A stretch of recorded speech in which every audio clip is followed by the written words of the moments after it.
everybody, now that you have your materials gathered, you're ready to start building your piñata. For my form, I will be using an empty cracker box. Some other items you might have picked out are boxes from different kinds of food containers. It's okay if they're smushed. I have an ice cream bucket here. If you choose to use a balloon, make sure that you blow it up and tie it off. Next, I'll need to decide on the shape for my piñata. You can make a variety of shapes. If you have a balloon, it can be a round shape. A box or cardboard can make you lots of different shapes. If you keep the box the way it was, it's going to be more of a cube-like shape or a rectangular prism-like shape.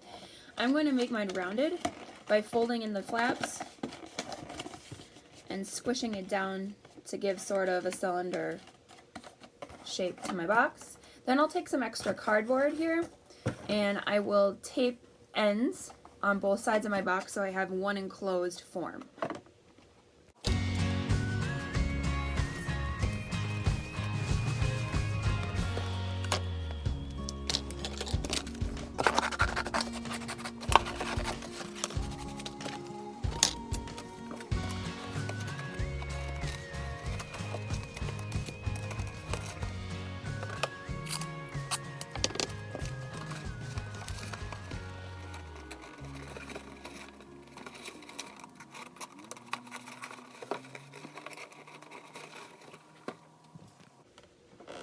I decided that my piñata is going to be a fish.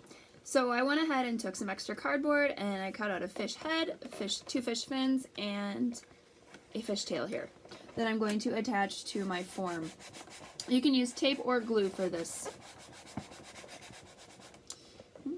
Now that I have everything attached, I'm ready to start covering my form in my paper strips.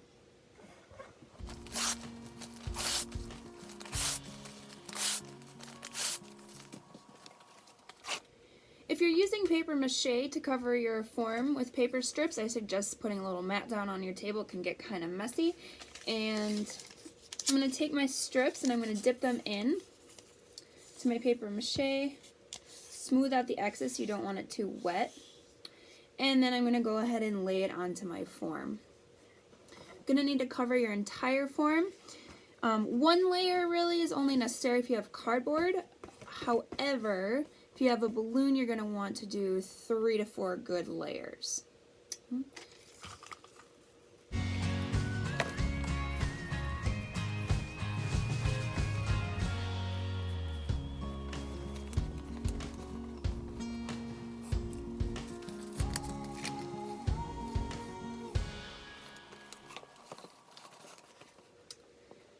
Here's my fish in progress. I've still got a little bit of work to do with my paper mache strips. Remember, if you don't have paper mache, you can put on your strips using a glue stick or even tape pieces of tape if you need to.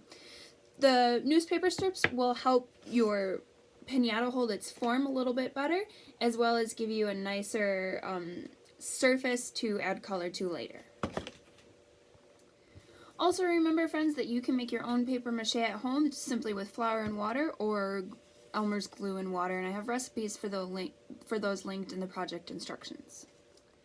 Now that my fish is completely covered in strips, as you can see here, I'm going to need to wait for it to completely dry before I move on to the next step. If you have a thin layer of strips, it could take as short as a half hour. If you have a thicker layer of strips, plan on waiting 2 hours to possibly even 4 hours. You kind of just need to check it by touching it. So if it feels dry, very dry to the touch, not sticky or wet at all, then it's ready to move on to the next step. So I'll see you here when your form is completely dry. Alright, here we are. My piñata is dry. So now it's time to add some color to my piñata. I'm going to be using some markers. I have various Sharpie markers here, but any kind of markers or crayons will work. And then I'm also going to be using some colored paper.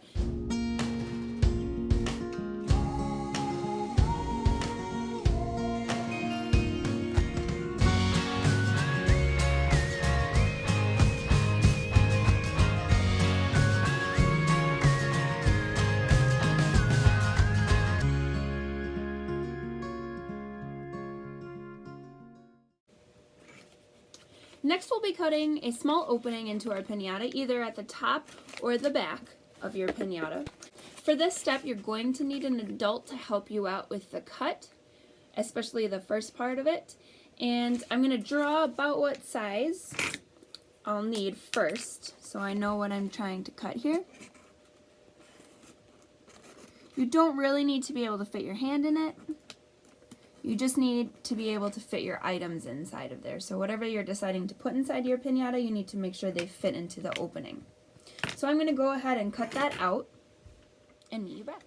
Now that I have my opening cut into the back of my piñata with the help of an adult, it's time to fill up my piñata. You can use a variety of things. You'll have to again ask parent or guardian permission if you want to fill it up with food items such as small candies, granola bar, or fruit snacks. You can stuff inside of there. Otherwise, an awesome alternative to that is small scraps of paper that are colorful, like a big explosion of confetti, or even small little pictures that you draw and design and stuff in there as surprises inside of your piñata. So go ahead and fill up your piñata with a bunch of goodies, and then we'll meet back and close up the piñata.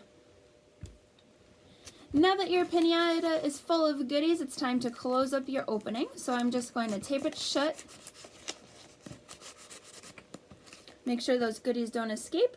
And then the last thing I'm going to do is I'm going to attach a piece of string or yarn to the top of my piñata so that it can hang. Now, if you do plan on using your piñata and breaking it open, you need to have an adult with you, okay, supervising. For safety reasons, that you must have adult supervision if you plan on opening up your piñata.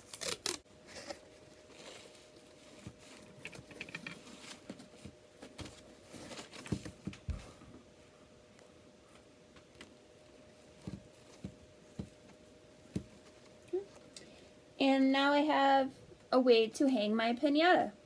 I hope you had an awesome time. I know I did today. And have fun with your piñata and be safe. See you next time.